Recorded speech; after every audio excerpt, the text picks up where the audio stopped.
श्रोताओं, आज जो हम कहानी सुनने वाले हैं उसे लिखा है शिवानी ने और जिसका नाम है सौत। मुझे जब उस बार एक मीटिंग में भाग लेने मुंबई जाना पड़ा तब मेरे सम्मुख मुख्य समस्या आई थी आवास की। मैं रहूंगी कहाँ? तभी अचानक याद आया कि नीरा भी तो वहीं रहती थी। नीरा मेरे दूर के संपर्क की चचेरी ननद थी। पहले उसे यूं अचानक अपने आगमन की सूचना देने में मुझे संकोच भी हुआ। जनसंकुल बंबई का जीवन कितना कठिन है और वहां के संकुचित सीमित आवास में आतिथ्य निभाने में मेजबान के प्राण कैसे कंठगत हो जाते हैं, यह सब जानकर भी मुझे नीरा को ही लिखना पड़ा था, क्योंकि किसी होटल में रहने का साहस अंत तक मैं सजो नहीं पाई। नीरा का फ्लैट छोटा था पर सुंदर था। 32 फ्लैटों के गुलदस्ते रात को दूर से देखने पर किसी बंदरगाह पर खड़े सुंदर जहाजों से ही लगते थे। नीरा को बंबई का जीवन बहुत पसंद था। 3 वर्षों के बंबई प्रवास ने उसका कायाकल्प कर दिया था। वैसे भी वह पिथौरागढ़ के पास उस अनजाने छोटे से गांव से बंबई आई थी, जहां उसका विवाह तक कुमाऊं मोटर यूनियन की बस भी वहां नहीं पहुंच पाई थी। उन दिनों मोटर रोड का निर्माण कार्य चल ही रहा था। मुझे आज भी याद है, लग्न का समय बीता जा रहा था और उसकी बारात नहीं पहुंची थी। बड़ी देर के बाद उसके बाराती थके मांदे बाराती बेचारे बैन बैरजे के बिना ही बौछार में भीगे भीगे ऐसे चले आ रहे थे जैसे मातमी जुलूस हो। पहाड़ी लद्दू घोड़े में बैठा उसका सजीला दूल्हा भी वर्षा की बौछार में भीग भाग एकदम ही अनाकर्षक लग रहा था। उधर नीरा आकर्षक ना होने पर भी कामदार लहंगे दुपट्टे में बड़ी प्यारी लग रही थी। नए गहने कपड़े और नवीन जीवन साथी का उल्लास उसके गदबदे गोल मटोल चेहरे पर लज्जा का अंगराग बिखेर उसकी उजली हंसी को और भी उजली बना गया था। किंतु आज की नीरा की ना तो वेशभूषा में ना वाणी में वह पहाड़ी ढील मढ़ाल लटका था, ना आतिथ्य में। उसके मुंह से मैंने बोला, तुमको होना क्या आदि विभिन्न प्रदेशी उच्चारण सुन मैंने उसे टोका भी था। यह कैसे बोलने लगी हो नीरा? क्या हो गया है तुम्हारी हिंदी को? क्या करूं भाभी, अभी पड़ोसन हैदराबाद की है ना, इसी से बोली में उसकी छाप लग गई है। आज तुमसे मिलाऊंगी, बहुत ही प्यारी लड़की है। नीरा की प्रतिवेशनी राज्यम बंबई के एक प्रसिद्ध होटल में रिसेप्शनिस्ट थी। उसके पति मद्रास में ही किसी दवाओं की विदेशी फर्म में काम करते थे। दोनों का वेतन अच्छा खासा था। उस पर उनकी एकमात्र पुत्री ननिहाल में पल रही थी। राज्यम स्वयं ऊटी के कॉन्वेंट से पढ़ी थी। इसी से अंग्रेजी का उच्चारण, उठने बैठने का सलीका, सब कुछ खांटी मेम सा भी था। वेशभूषा में भारतीय संस्कृति का लवलेश भी नहीं था। टखनियों तक झूल रही मैक्सी बायां भाग किसी समृद्ध थिएटर के रेशमी पर्दे की भांति बीचों बीच उन्मुक्त औदार्य से खुली परतों को समेट लेती। किंतु उस कौशल में भी उसकी सदी पूर्वाभ्यास से की गई उदासीनता मैंने कंखियों में ही पकड़ ली थी। गुलाबी रेशमी की कुली भांज के बीच रह रहकर उसकी गुलाबी रेशमी जंघा की क्षणिक छटा बिजली सी कौंध जाती, किंतु उसके चेहरे पर वही स्वाभाविक सौम्य स्मित खेलता रहता, जैसा उन सर्कस सुंदरियों के चेहरे पर रहता है जो बालिश्त भर की रेशमी कॉपिन पहने टैपीज के झूलों पर ऐसी ही उदासीनता से सर से निकल जाती थी। उसकी मैक्सी का गला ऐसे ही इसी उदार्य से खुला हुआ किसी उत्तुंग पर्वत श्रेणी पर फिसल रहे पहाड़ी झरने के वेग से ही झरझराता नीचे उतर गया था। बतली ग्रीवा में भी स्वर्ण मंडित रुद्राक्ष की माला, गेरुए रंग की शॉर्ट सिल्क की मैक्सी और कंठ की रुद्राक्ष कंठी से मेल खाती ही उसका केश विन्यास भी था। संसार त्यागी अवधूत के उस जटाजूट में भी एक रुद्राक्ष की माला लपेटी गई थी। हाथ में वैसा ही मेल खाता रुद्राक्ष का कंकण था। बाद में नीरा ने बताया कि वह जूड़े की लेटेस्ट स्टाइल है, फरीदाबा हेयर स्टाइल है भाभी। उसने उसे गर्व से अपनी श्रृंगार पटु सहेली की उपस्थिति में ही फिर उसका प्रशस्ति पत्र पढ़ दिया था। पर हम तुम थोड़े ही पे ही ना अच्छी लगती है। यह तो राज्यम ही है कि कैसे ही बनकर क्यों ना निकल पड़े, लोग मुड़ मुड़ कर देखते रहते हैं।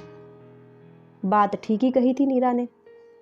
लड़की वास्तव में व्यक्तित्व संपन्ना थी, कुर्गी थी। इसी से रंग था एकदम चिट्टा सुर्ख।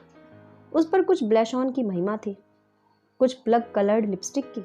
उसे देखकर मुझे वाजिद अली शाह की जोगिया बेगम सिकंदर महल का स्मरण हो आया। वह होगी कोई 23-24 के लगभग, किंतु व्यवहार अल्हड़ षोडशी का था। होटल की रिसेप्शनिस्ट थी, इसी से छल्लेदार बातें बनाने में पारंगत थी।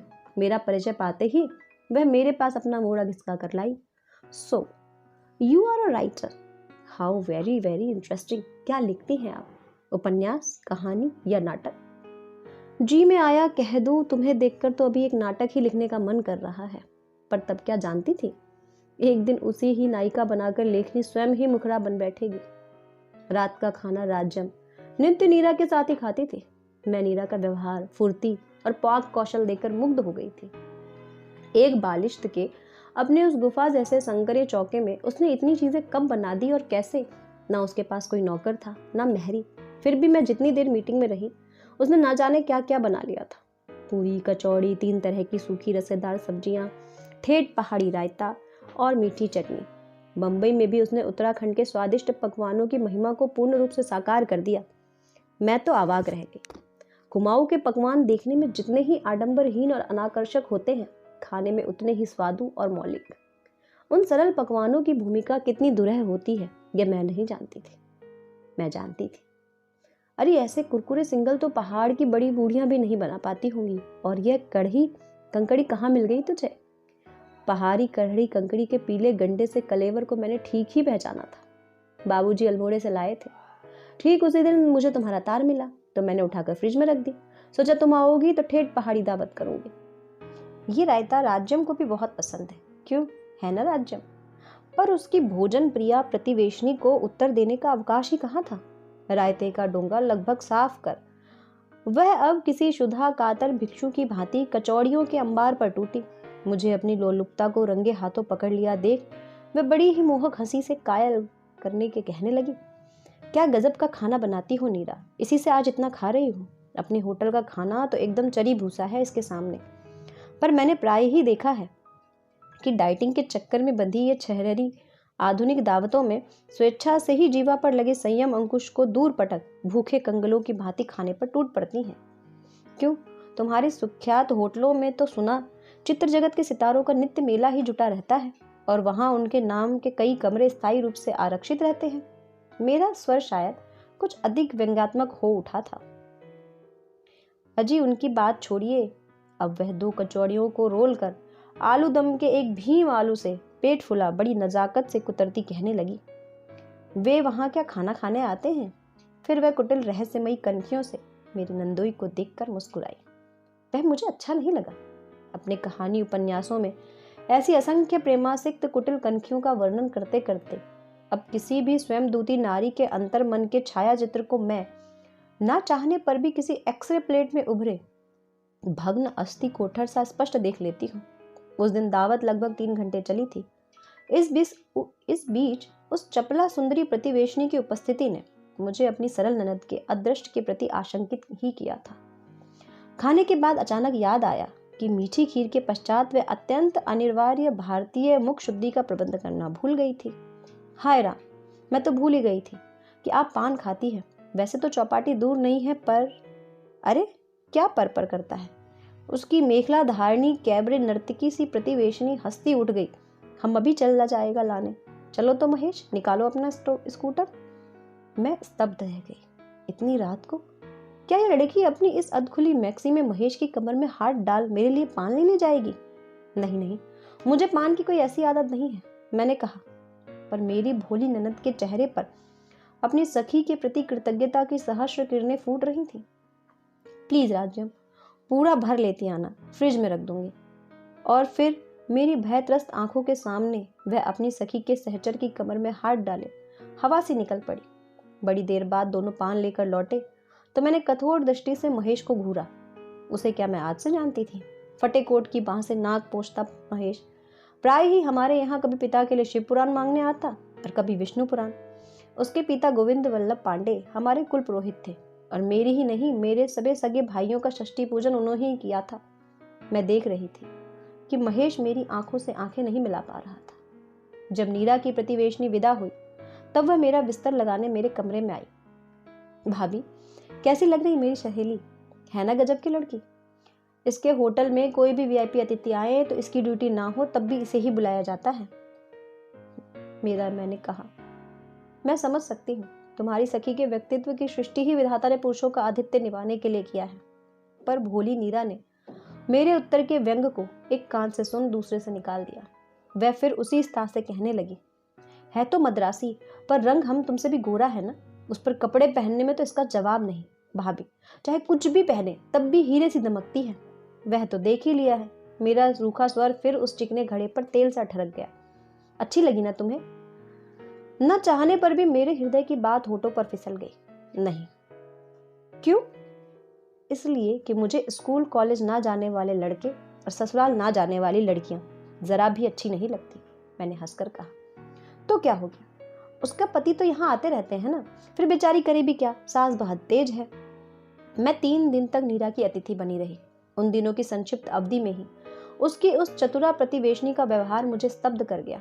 नित्य प्राय वह महेश के ऑफिस जाने तक नीरा के यहाँ ही डटी रहती। मैं अपने कमरे से ही देखती, वह महेश के कमरे में बैठी खिलखिला रही है और मेरी मूर्खा ननद चौके में बाहर झोंक रही है। चाय नाश्ता वहीं से लेकर वह होटल जाती, 5 बजे लौटती, फिर अपना ताला खोलने से पहले वह नीरा की ही घंटी बजाती। रात को भी उसका खाना नीरा के यहाँ ही रहता था। बड़ी रात तक ताश चलता। गिलासों की खनक से ही मैं जान जाती कि ताशों के जोर जोर से पटके जाने और असंस्कारी कहकहों के पीछे किसी गहरे जलपान का बहुत बड़ा योगदान है। स्कूटर की घर घर सुनकर मैंने खिड़की से झांका था। महाराज पृथ्वीराज की मुद्रा में महेश पीठ पीछे लिपटी संयुक्ता को लेकर शायद मेरे लिए ही पान लेने जा रहा था। जी में आया उसी क्षण अपने उस सांसारिक बुद्धिहीना ननद को कमरे में बुलाकर झापड़ कस दूं। पर 3 दिन के लिए जिस स्नेही ननद के गृह में अतिथि बनकर आई थी, उसके निर्मल चित्त में संदेह का व्यर्थ बीजारोपण कर मुझे मिलता भी क्या हो सकता था? वह संदेह मेरी आवश्यकता से अधिक संस्कारग्रस्त देहाती चित्त की कल्पना मात्र हो। क्या पता आधुनिक पतिव्रता की मान्यताएं अब हमारी मान्यताओं से भिन्न हो। वह पति को ऐसी स्वतंत्रता स्वेच्छा से ही देती हो। फिर भी चलते चलते मैंने उसे सावधान कर दिया था। देखो नीरा, तुम बहुत भोली हो। फ्लैट का जीवन निश्चय ही कुछ अंशों में मनुष्य के जीवन के अनुभवों को समृद्ध करता है, किंतु इसके लिए तुम फ्लैट वासियों को अपनी एक बहुमूल्य धरोहर खोनी भी पड़ती है। वह है तुम लोगों की प्राइवेसी। किसी भी परिवार के सुख के लिए इस प्राइवेसी का अक्षुण्ण रहना अनिवार्य होता है। यहाँ तो तुम्हारी एक छींक, खांसी या डकार तक पर तुम्हारा अधिकार नहीं रहता। उसी क्षण वह दूसरे परिवार की छींक खांसी बन जाती है। तुम्हारी सखी से तुम्हारी ऐसी मैत्री देखकर बड़ा आनंद आया, किंतु एक अंग्रेजी कहावत सुनी है, अंतरंगता घृणा की जननी होती है। इसे मत भूलना नीरा। हाय भाभी, तुम्हें क्या लगता है मैं किसी से लड़ूंगी? मैं फिर कह ही क्या सकती थी। मैंने जब रात की गाड़ी से चलने लगी तब नीरा की प्रतिवेशनी फिर मेरे लिए स्कूटर भगाती पान ले आई थी।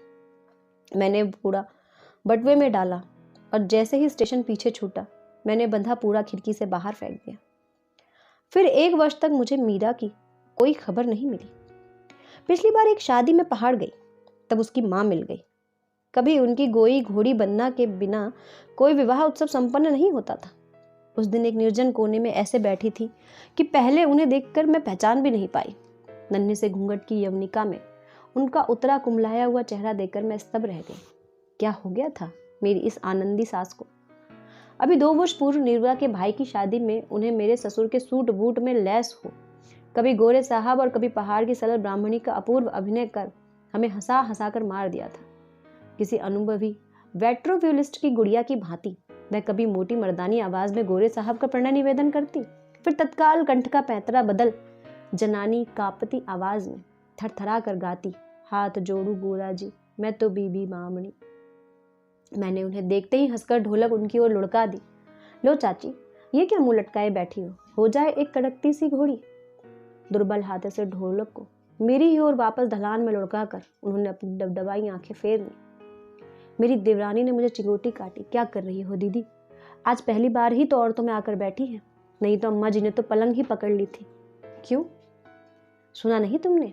अभागा महेश नाक कटाकर अपनी पड़ोसन के साथ नौकरी छोड़ छाड़ मद्रास भाग गया। नीरा का तार पाकर बाबूजी उसे यहाँ लिवा लाए, पर लाने से क्या होता है, दिन रात कमरे में गुमसुम पड़ी रहती है। कई डॉक्टरों को दिखा चुके हैं, कहते हैं दिमाग का मर्ज है।